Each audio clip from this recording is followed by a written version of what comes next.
Welcome members to our ISK Facebook live chat. This live chat comes to you every Friday from 2 to 4 p.m. And it's a good thing for us to always be engaging, knowing that we are in a world that is fast-paced. So it's good for us to always come in to hear your views, to engage with you, and if you have any question, compliment, or something you don't understand, you are free to air your views. And the Secretariat will always be on hand to get your views and give a direction to what you have raised. Now we have our contact, and maybe those who have pens, you can record our email so that any issue that you can have, you can raise it through info@isk.or.ke.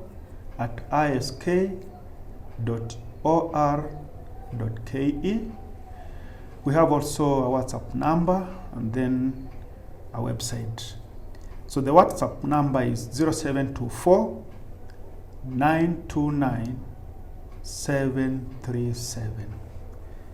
And our website is www.isk.or.ke. So once again, I welcome you. And we will discuss various issues, and maybe to introduce the theme or the topic of our discussion today is building resilience in surveying profession in a post-COVID-19 world. But before we engage further on that, maybe I will introduce myself. I am Kenneth Kavai Sabatia, the chair, the Land Surveyors Chapter of the Institution of Surveyors of Kenya. I am a full member of ISK. I am a licensed land surveyor.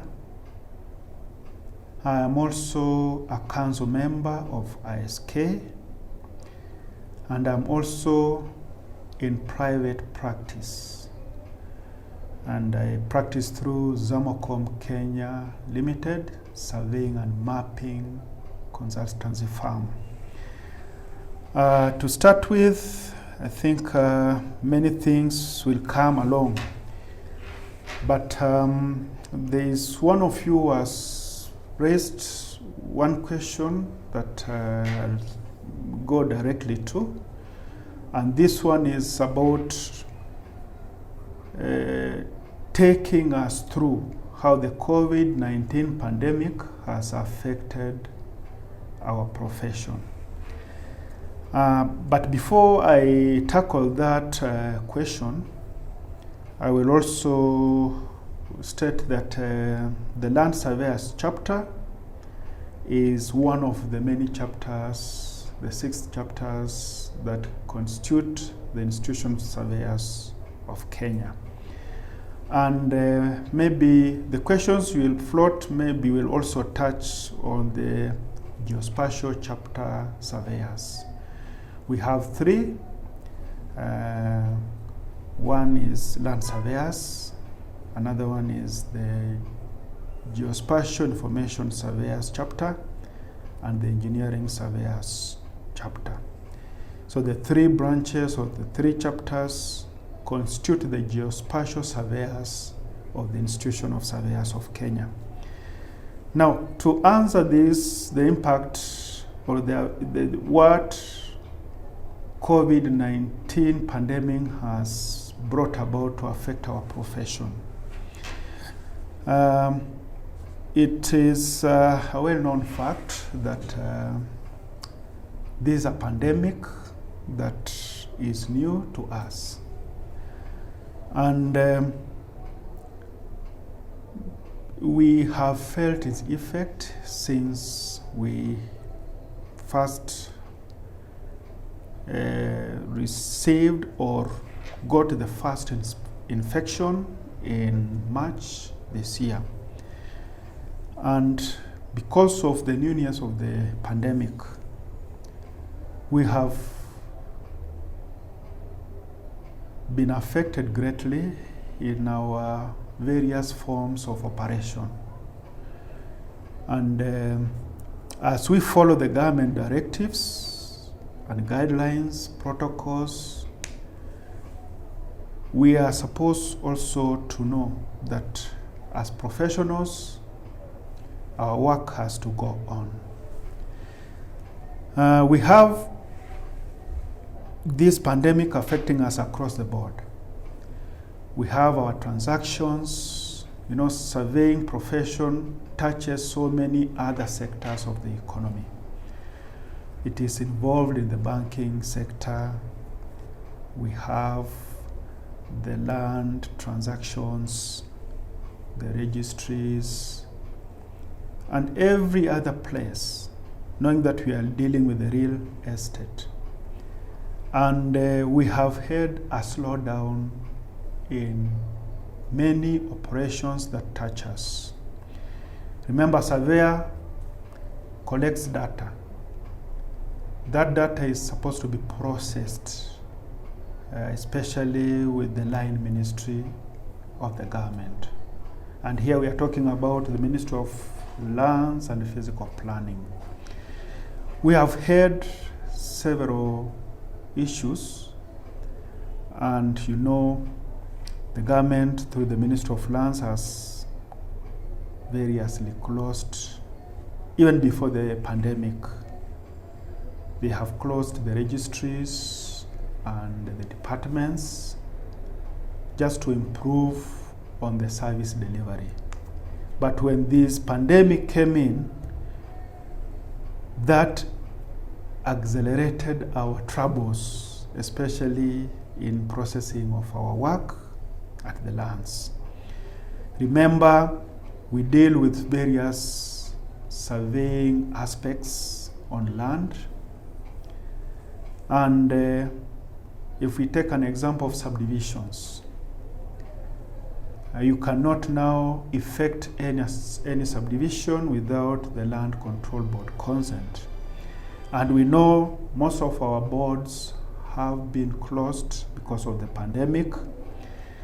And also because these boards have to meet physically in a boardroom, the government has come up with protocols to limit even the number of people who can even meet for a board meeting. And if a limit of 5, like for lands, there was a circular that came that no more than 4 people or 5 people should meet at one time during this pandemic. And some of these boards are affected because to meet the threshold of a meeting, you need to have 3/3 of the members of the boards. So when you take about 4 members out of maybe 12, it is below par of the threshold set for a board meeting to be effective. So non-issuance of consents, which is an authority for surveyors to go and effect subdivisions, has really affected the output of surveyors in this profession. We have also been affected in the registration of the end product of our work. What I mean here is, once you do your data collection and data capture, it's supposed to be processed through the guidelines set by the government. And you see, most of our products are consumed by the government. For quality control and keeping the standards that are there for our profession, we have to submit all our work, like surveyors, to the Director of Surveys, who is at Survey of Kenya, Ruaraka. Now, at Survey of Kenya, the pandemic has had also an effect. They are not operating optimally. In the initial stages of the pandemic, they closed down. But after some time, they opened up, receiving minimal jobs on a set day every week. And we were told it is mostly Wednesdays. But still, even if those jobs were forwarded or given out, very little was coming in from the Director of Surveys office. And one part of the reasons was that they scaled down even on the number of staffs that could attend to our jobs. So there was a lot of delays. Even now, as they have opened, we still experience the delays in the processing of our survey data. It has affected us also even in the sectoral properties, under the Sectoral Properties Act. That is also a division of our survey discipline. We have so many things that have gone on. We cannot even do a change of user survey because, again, you need approvals from the government and from the county governments that are in the area under review. So change of user surveys have been affected because we cannot really get the approvals from the two levels of government. We also have the extension of lease surveys, which have also been greatly affected by this pandemic. All in all, the effects have been big and affect much in the production and overall efficiency of our work as surveyors. And this is a major concern to all of us. We at ISK are alive to that fact, and we are engaging at different levels of the governments to have it at least get our products being attended to and helping our members to really get proper services from our consumers. Having said that, if subdivisions, for example, are not really optimally carried out, it means even where there are new numbers of subdivisions coming forth, you have reduced registrations of new parcels. You have reduced titles being churned out. You have reduced processes like even stamp duty when it comes to buying and selling of land. We have even reduced amendments of the maps that are supposed to be consumed. And you know, like banks require that every title that is produced should be accompanied by an amended map when one wants to use that title as a collateral. So the net effect, the ripple effect in the economy because of this slowdown of processes of our professional work has affected the economy of our country. It is our view that even as we respect the protocols given by the government, as we respect even the directives given through various ministries concerning the land sector. We are praying and engaging with the arms of the government to make it easy for us to operate under the conditions that are there in this pandemic. We've been told that the pandemic is not going anywhere soon.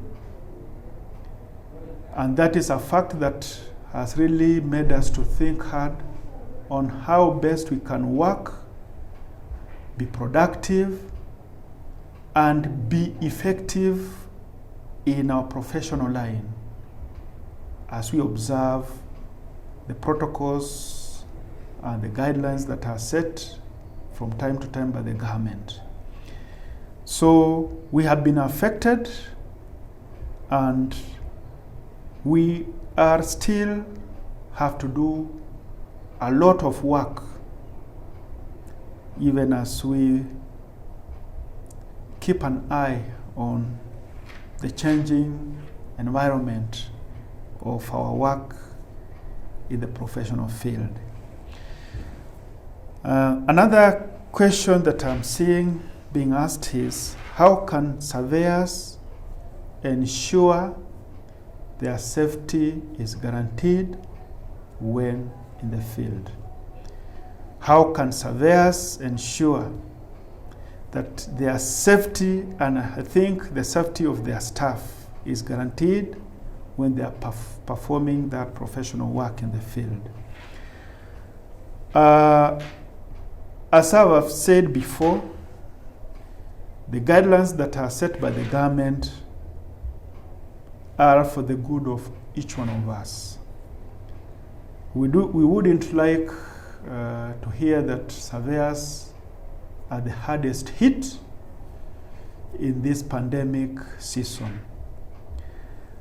I will just give a brief or a few points on what surveyors are doing, and those who have not been doing can still follow these guidelines in the field.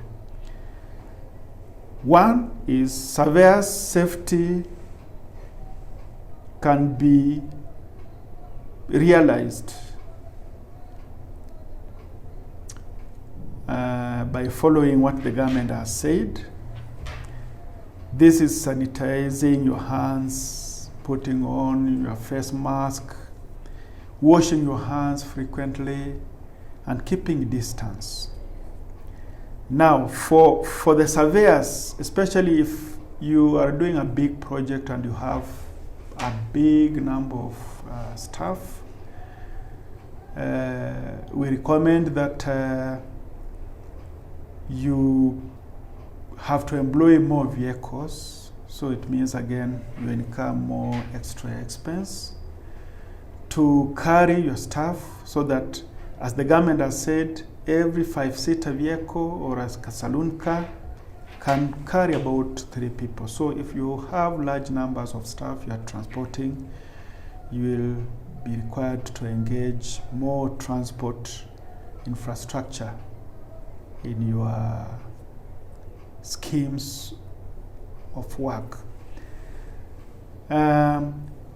Apart from sanitizing your hands, you should also sanitize the equipment that you are using. Because, again, the virus that is COVID-19, the government has said it stays on surfaces for a period of time, 9 days, 12 days, depending on the surface, the nature of surface. Is it metal? Is it wood? Is it plastic?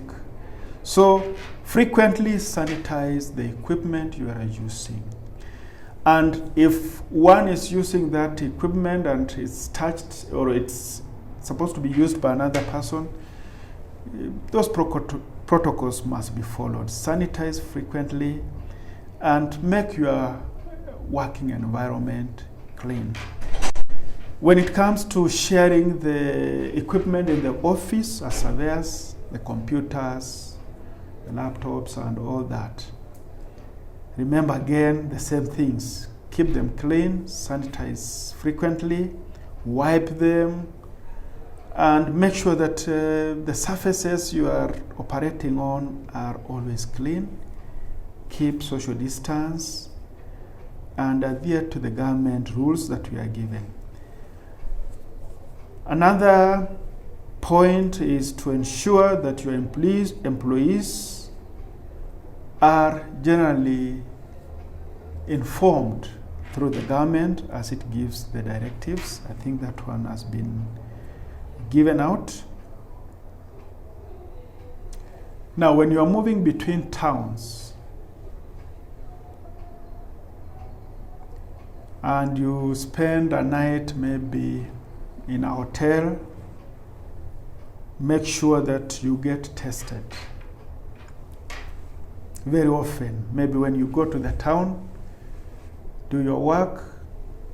After finishing your work, get tested and find out your status, because anything can happen in the field, and we don't want our professional colleagues to transmit the COVID viruses to their families and colleagues that were left in their workstations. So if you travel for overnight stay, be it a day or a week, whatever period you are engaged in the field, it is good practice that be tested just before you leave the field to find out whether you are still negative. And that will keep your fellow colleagues and your family safe. Another point is don't carry stuff around. Again, if it is not an urgent job, you can still wait for more directives from the government, but let the staff be where they are. We are technologically good as surveyors, and I would encourage that farms, survey companies should encourage their technical staff to do their compilation, their plotting and all that at home. And they can transmit actually their processed data through the internet to the source or to where it is supposed to be consumed. So we encourage that we take advantage of the technology that we have through internet and our working formats to make it easy, even in the dissemination of the information and the products and the data that we have through the technology we have. Lastly, I would suggest that as we submit these documents online, we know the government has a problem in keeping abreast with the technology. But we are happy that the government is trying to adopt to the technology.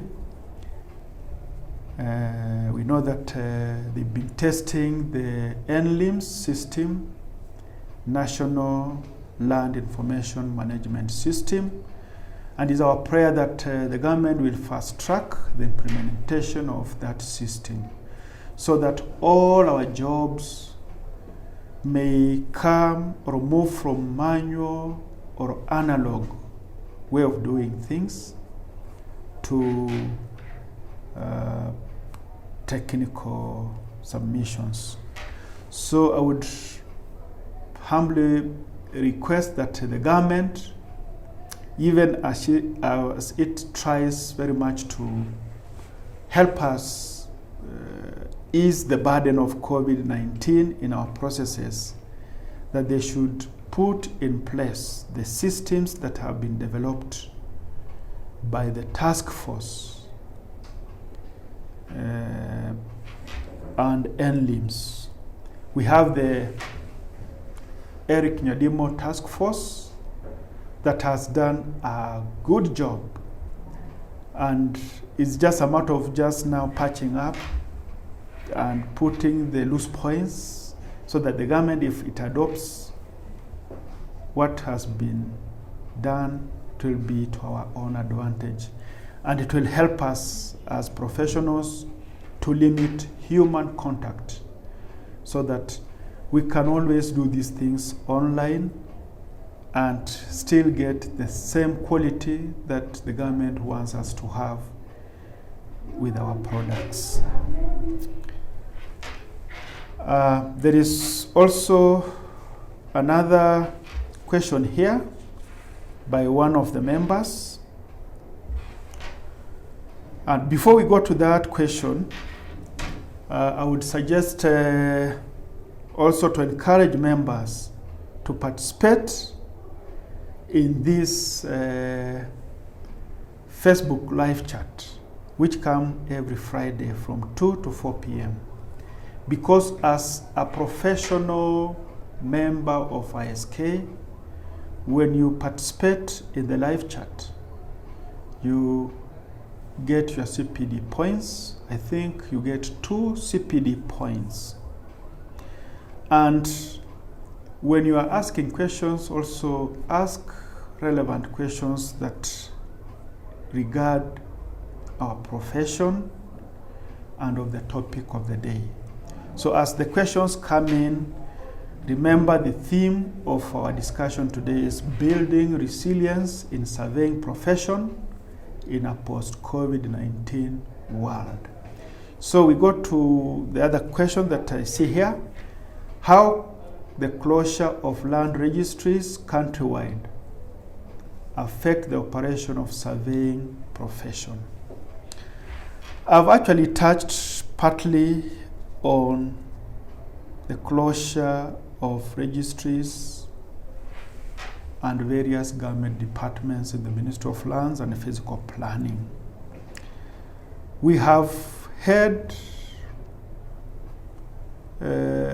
we have actually been hit by the closure, and we do not need to belabor on that because as a profession we have suffered on these closures of the registries.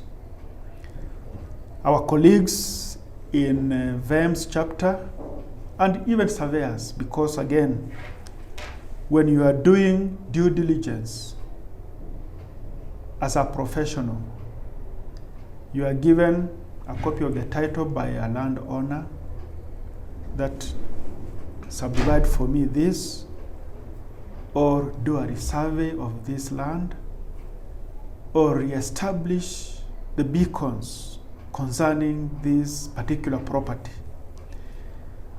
What I expect a professional to do is to go do a search and compare what is written on the search with the documents given by the owner. Now, if the land registries have been closed, it means that searches cannot be appropriated. Therefore, part of the due diligence as a professional surveyor in authenticating the authenticity of the documents given by the landowner from the Land Ministry is not there. So getting a search has been a problem in various land registries across the board, and that has impacted heavily on part of the due diligence as surveyors. Closure of the land registries has also affected production of RIMs which are consumed in the wider sector of lands. Here we are talking about maps, registry index maps, PIDs, preliminary index diagrams. Everything has slowed down, and these are part of the documents surveyors require. Is part of the data that you have to equip yourself with as you embark on your professional duty in the field.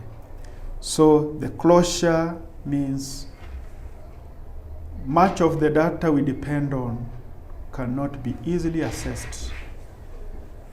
And that has really affected our members to perform optimally as professionals. Now again, slowdown on data acquisition, availability, and sometimes you find these data cannot be accessed easily. On one part, the registry is closed. And even if the registries are opened and the departments in Lands Ministry, there is also lack of data. That one has really affected also the performance of our members in doing that which is right. So many issues have affected us because of the closures. And as the government tries even to help us to overcome even these shortcomings, we still find it not enough. So we expect the government to pull up their socks as they protect also their staff from the effects of COVID-19 pandemic. They need also to know that as professionals, we are supposed to deliver to our clients and maintain a kind of deliverables that we need to give out. So we have been affected very much, and we have taken a hit, but hopefully we pray as the government brings new guidelines, assessments, and new orders that we may follow. We hope the government will put in place good, stringent standards, processes, and procedures in assessing land data for our landed professionals.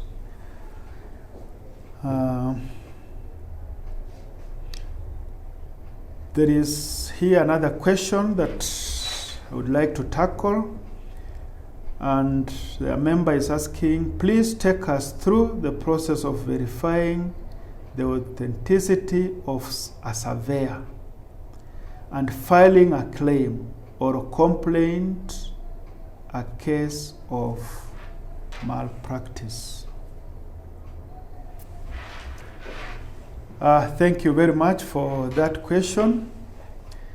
And one thing I would like to point out clearly here is that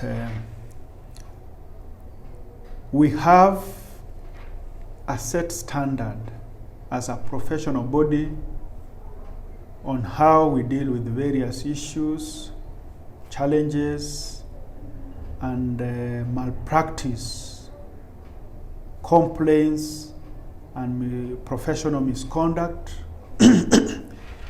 that may be done by our various professional colleagues. But not all that call themselves professional surveyors are surveyors.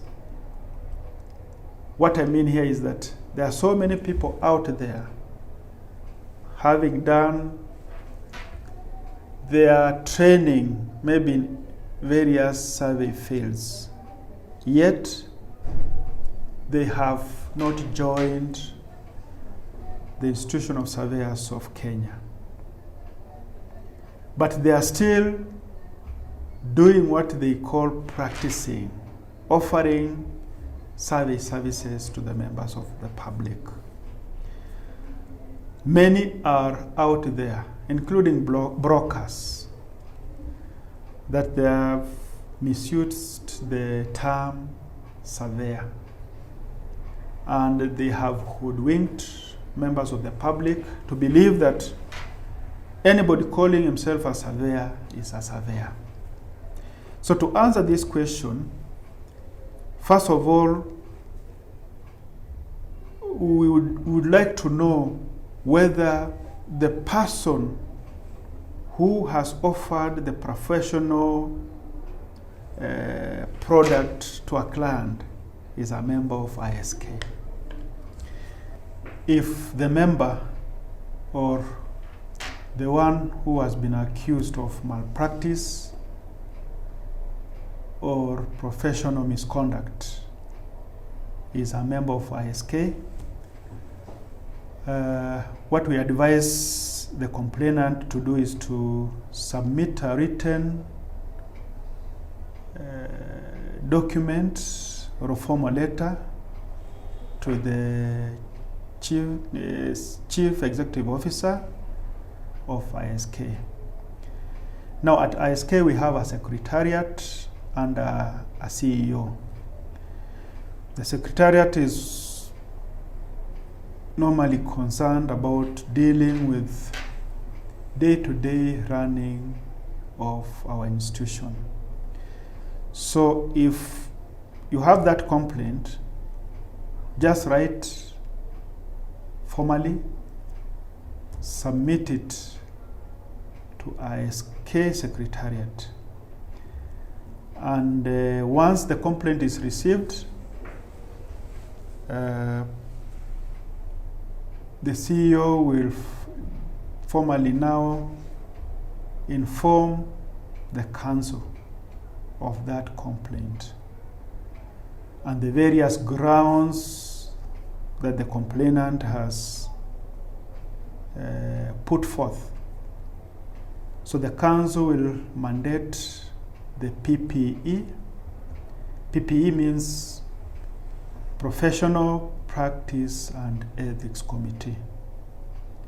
That is the committee at the ISK mandated to deal with disciplinary issues, malpractices, and professional undertakings that our surveyors normally do when issues to do with fraud and all other cases are held. PPE also is there to give a fair trial, a fair hearing, so that any accusation that comes is dealt with its own merit.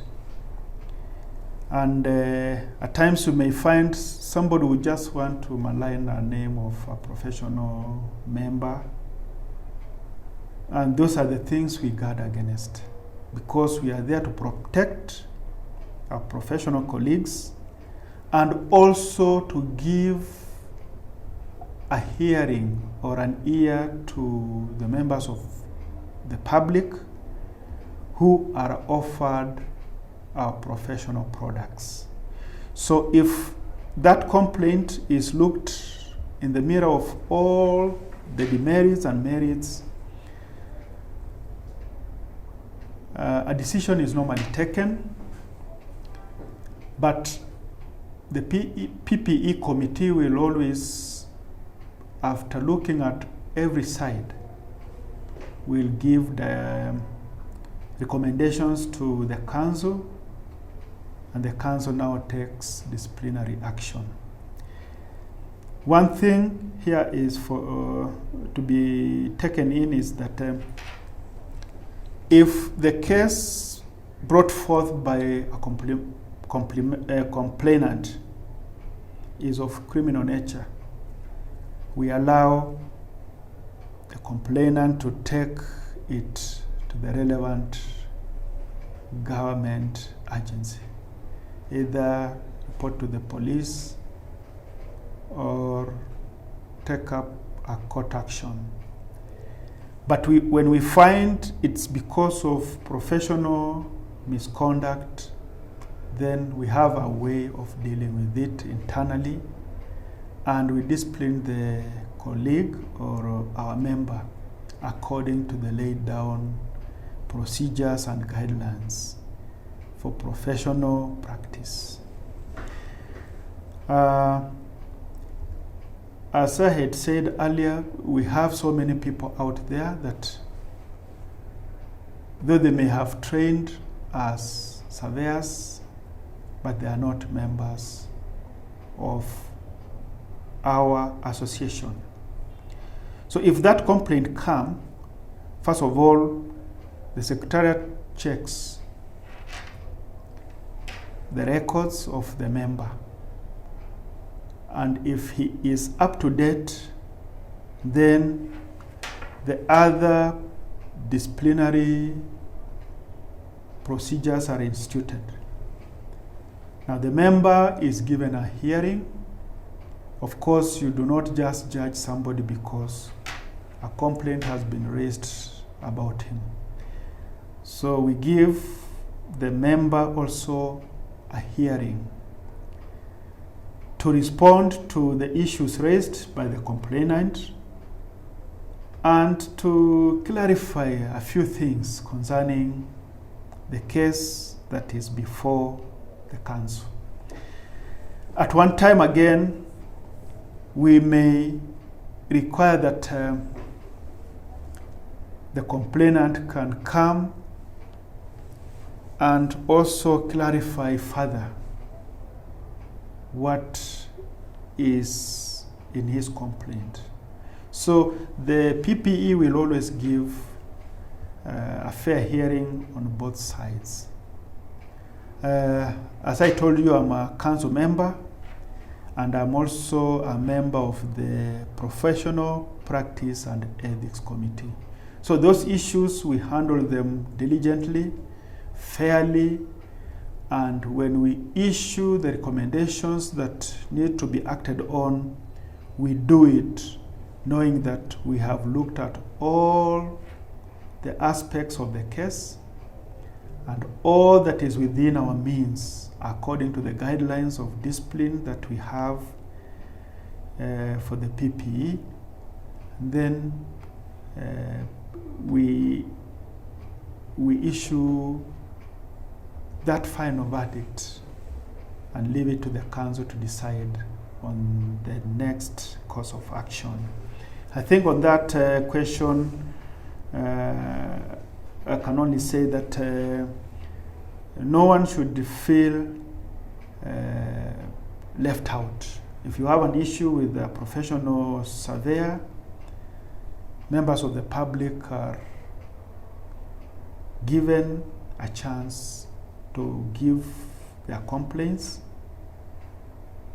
to be listened to, and to be helped in whatever way, so that members of the public are protected from rogue professional colleagues, and also our colleagues are not unfairly accused of professional malpractice.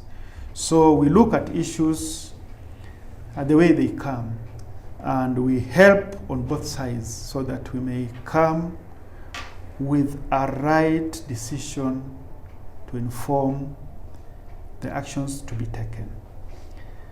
Now we have another question here. How can the surveying profession be leveraging technology to keep surveying professionals safe? As I said earlier, we have been having challenges because of the COVID pandemic. But technology has really come in for us. Surveying, as you know, is an evolving profession. Surveying is technology based. And therefore, we are lucky as a professional body to be at par with every change in technology that touches surveying practice. So we have really taken advantage of technology to give even better services and products to the members of the public and the government. Remember, surveying profession is a profession that brings together all those people who have trained in surveying. So most of them are in the government and others are in the private practice. So as we give out products, they are supposed to be wholesome. And one of the things that we do now, because of the technologies we have around, we have encouraged training that many surveyors, through workshops, seminars, and conferences, we bring out the issues that are currently in the technology to the fore of our surveyors. And many of our surveyors have really adopted these technologies, and we are so thankful to them. There's use of GPS systems, use of GIS applications, and all these new technologies that are around. We have tried to incorporate them in our working systems so that we may even offer better services, both to the government and the members of the public. We have adopted electronic means of drawing maps. We are no longer analog. So even in this pandemic, electronic map production systems are there and surveyors are using them. And these have reduced actually human contact and overcrowding and seeking for these services. We have also purposes of compilation. Nowadays, people do these compilations through the word format, and all our work can be printed out through the printers. Unfortunately, even as much of our work has to involve field work, still we have the aspects of doing things by the computer. So we have encouraged our surveyors to be modern, to be technical, to be electronic, and we are thankful that even Survey of Kenya has started to accept survey records, files, comps electronically. But there's still more to be done.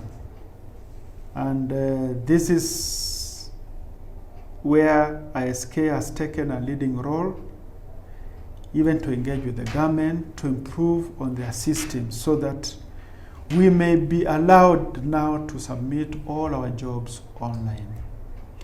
We encourage actually the government to give surveyors, licensed surveyors, identity numbers if the new systems that are being put in place can work, so that just the way the physical planning are now, planners are submitting their jobs electronically, we surveyors can also do that to avoid much of paperwork.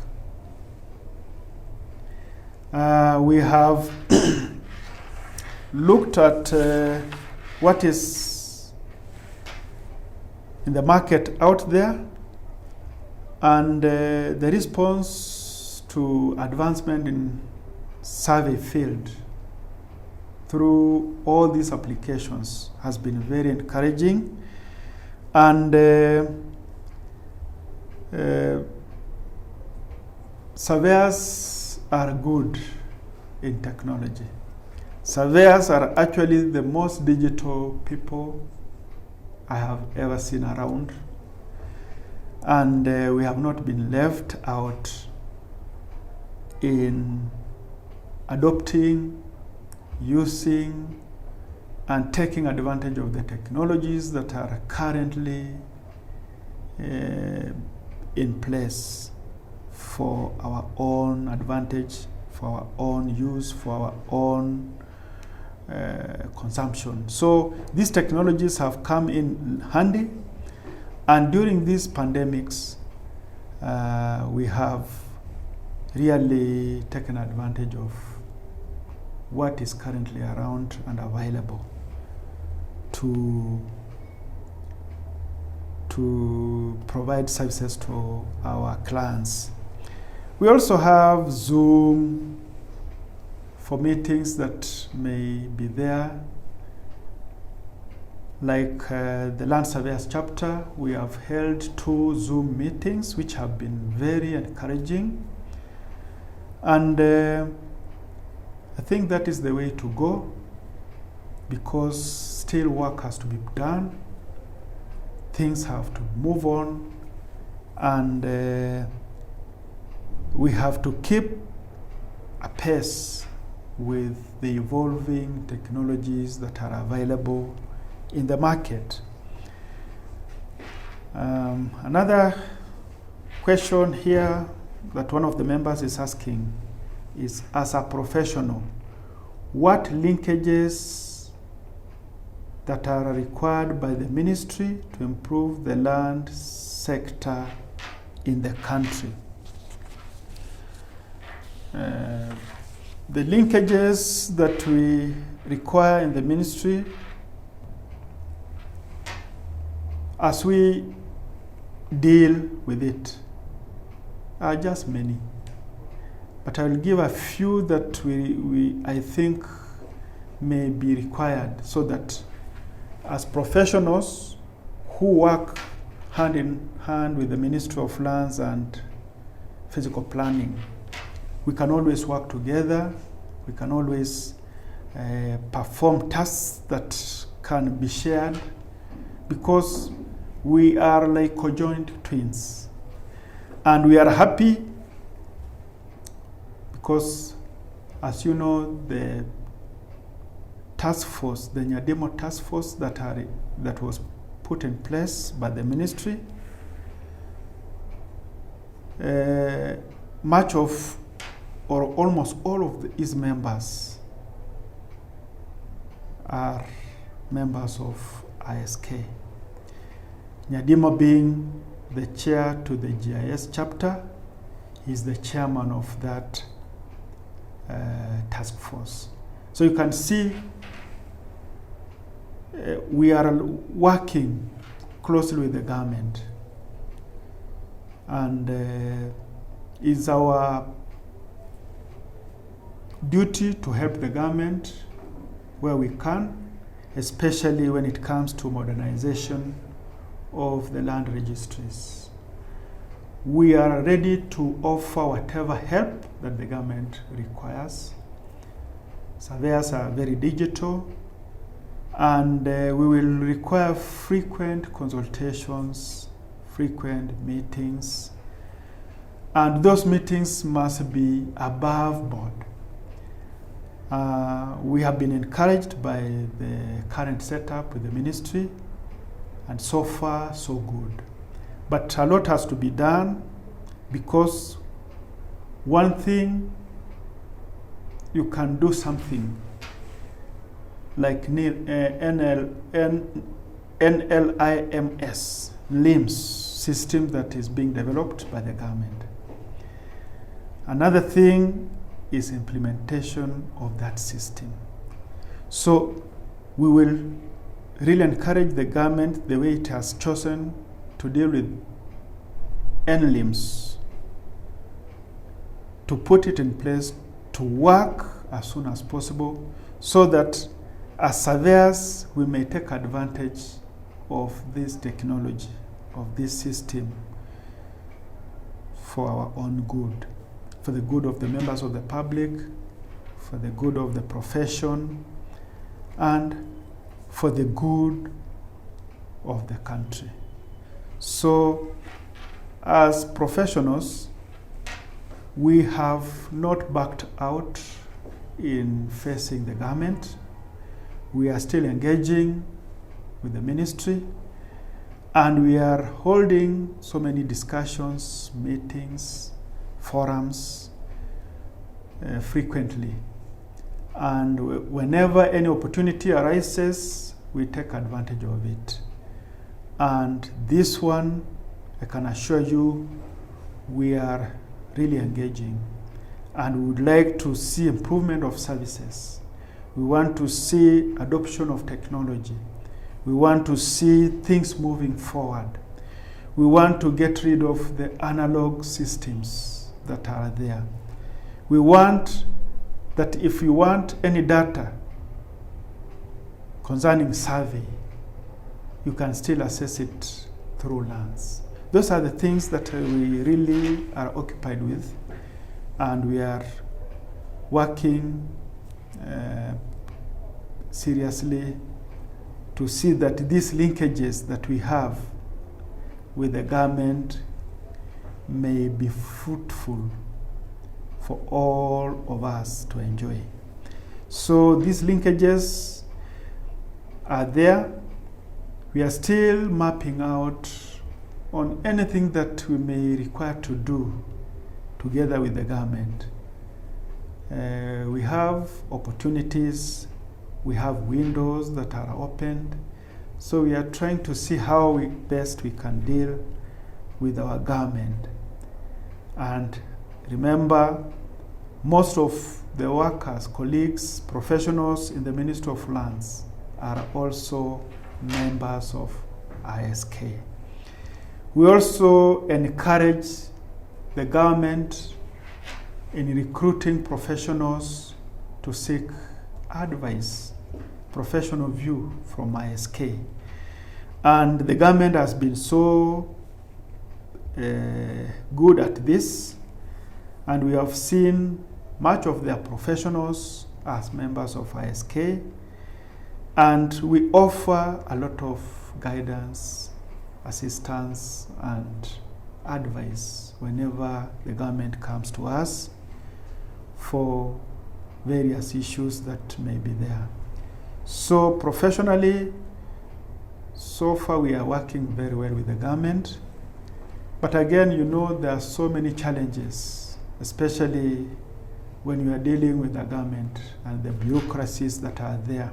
Sometimes you may find there are so many delays in implementing even the suggestions, the things that you propose.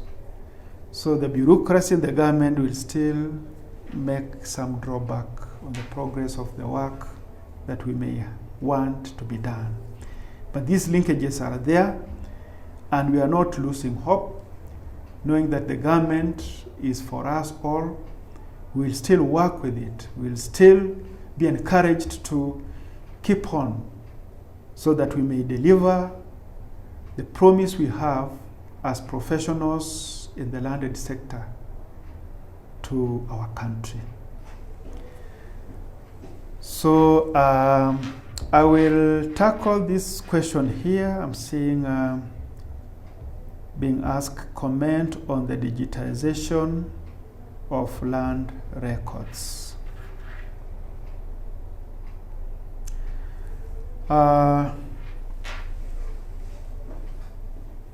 You all know that the government is really putting an effort to digitize its records. That is a plus, but again, it's still very slow. But our hope is that they will come out with a system that will work for the betterment of our service delivery. My first comment on digitization is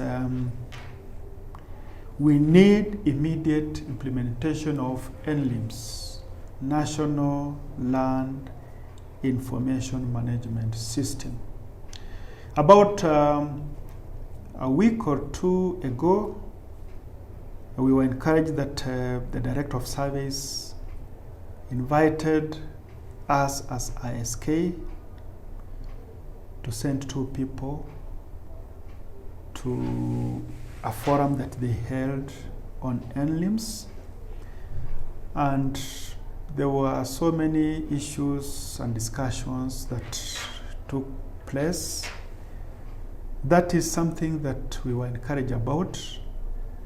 And we know that the suggestions we gave as ISK, the discussions that took place will be taken into by the government to make sure that this NLIMS is working for all of us. My second point on this digitization should be that the government should grant access to these documents already digitized,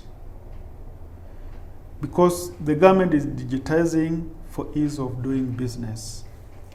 But it will not be right for the government to digitize, yet we cannot assess as professionals these documents that have been digitized.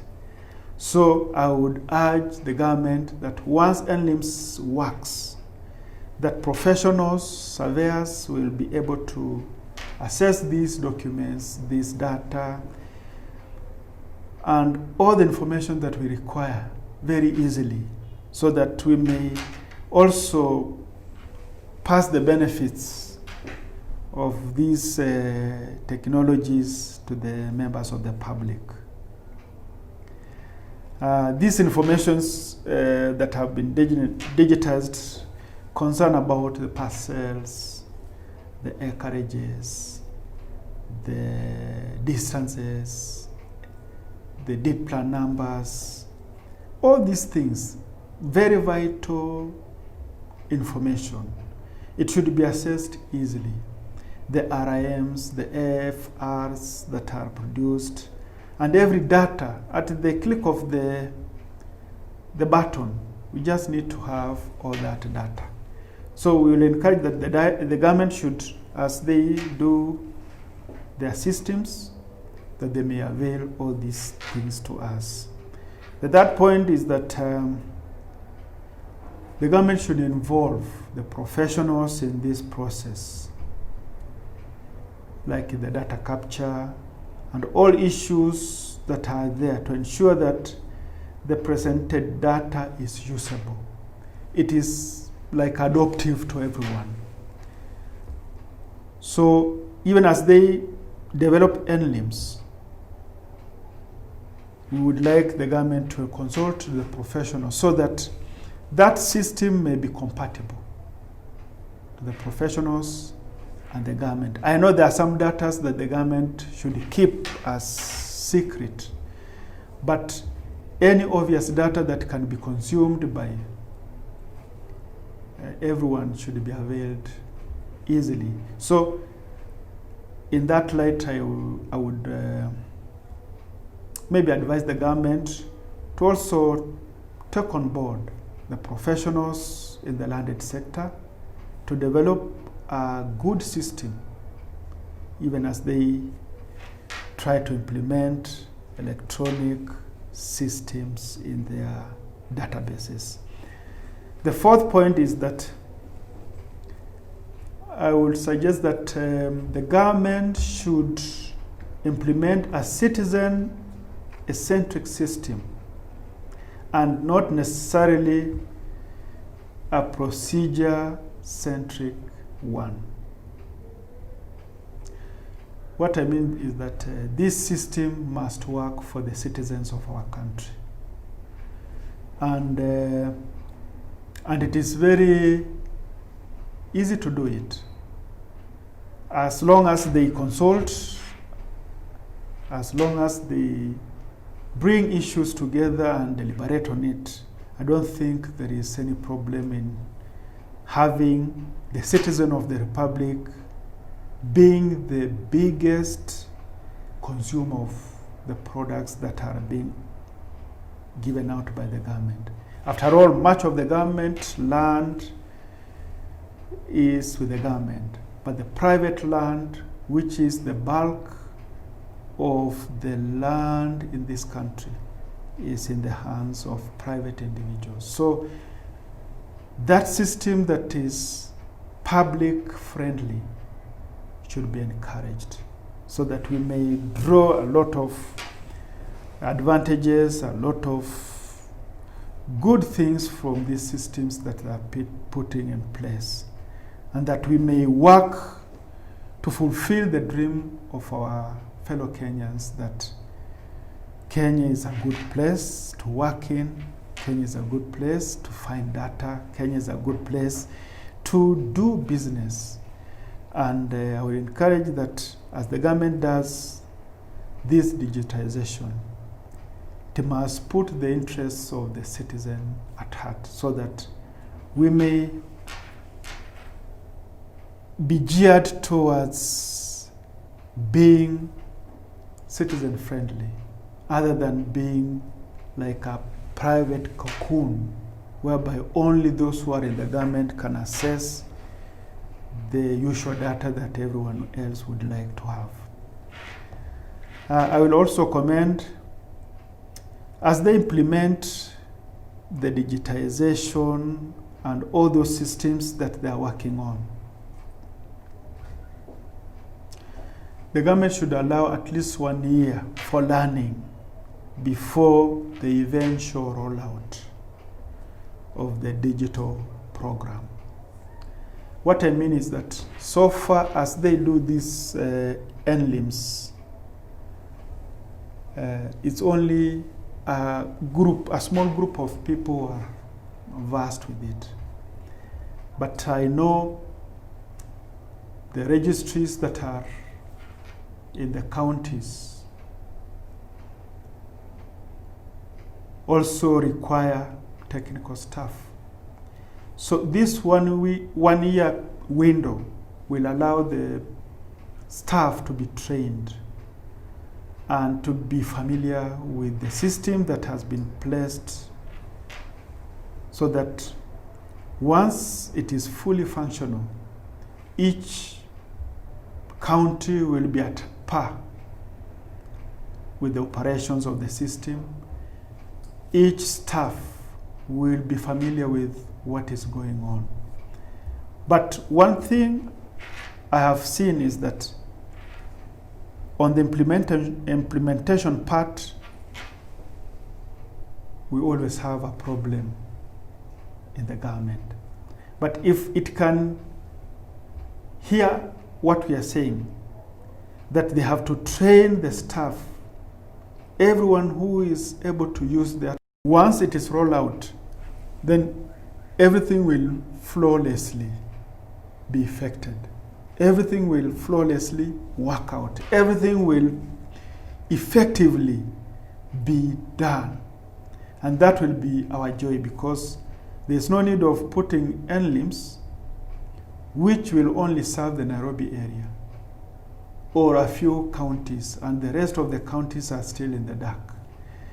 Such that if you are in Mombasa, you can access any data that concerns a registry in Kisumu. That is what we envision to be this system, NLIMS, that the government is putting in place. So that training must be taken seriously, and the government has to do its part, because it's a system that has costed taxpayers money. It's a system we don't want to see breaking down after maybe a month of launching. It's a system that we want to work and be improved on every time there is an improvement in technology. So this digitization should be for Kenyans. It should be for the professionals. It should be for everyone. And we want to see the fruits of it. But if it is a digitization just to make everyone just see that things are being done, then after a period, everything goes back to manual. That we will not accept. But we will encourage the government to use all the resources they have, and the ease of doing business will be realized. So members, I think those are the few questions that were put across. And should you have any other questions that you really need to be looked at, I will encourage you to forward to the Secretariat those questions through the email that I gave, and I can repeat it. The email is info@isk.or.ke. You can also forward those questions via WhatsApp number 0724 929 737. And of course, we have a website, www.isk.or.ke.